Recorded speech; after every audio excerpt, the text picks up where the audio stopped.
রবি app থেকে কীভাবে আপনারা গিফট করবেন। তো রবি অ্যাপ থেকে আপনারা কিন্তু এমবি, মিনিট এবং এসএমএস গিফট করতে পারবেন। তো এমবি, মিনিট, এসএমএস কীভাবে গিফট করবেন সেটি আজকের এই ভিডিওতে দেখিয়ে দিব।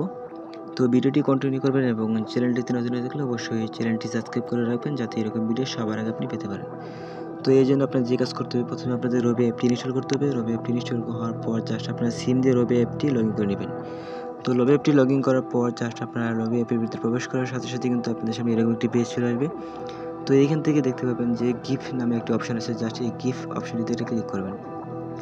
তো গিফট অপশনটিতে ক্লিক দেওয়ার সাথে সাথে কিন্তু আপনাদের সামনে এরকম আরেকটি পেজ চলে আসবে। তো এখান থেকে কিন্তু শেয়ারিং দ্য জয়, তো তারপর আপনারা প্রসেস টু গিফট এটা ক্লিক করবেন। তো প্রসেস টু গিফটে ক্লিক দেওয়ার সাথে সাথে কিন্তু আপনাদের সামনে এরকম আরেকটি পেজ চলে আসবে। তো এখান থেকে দেখতে পাবেন যে আপনাদের ভিডিওলিটি আছে, ইন্টারনেট আছে, মিনিট আছে এবং প্রিমিয়াম ডাটা আছে, এসএমএস আছে। তো এগুলো কিন্তু আপনি গিফট করতে পারবেন। তো তারপর আপনি গিফট করার জন্য প্রসেস টু গিফট এটা ক্লিক করবেন। তো প্রসেস টু গিফটে ক্লিক দেওয়ার সাথে সাথে কিন্তু আপনাদের এখানে যা গিফট করবেন বা যে নাম্বার গিফট করবেন তাই নাম্বারটি এখন উঠিয়ে জাস্ট সেন্ডে ক্লিক করে দিবেন।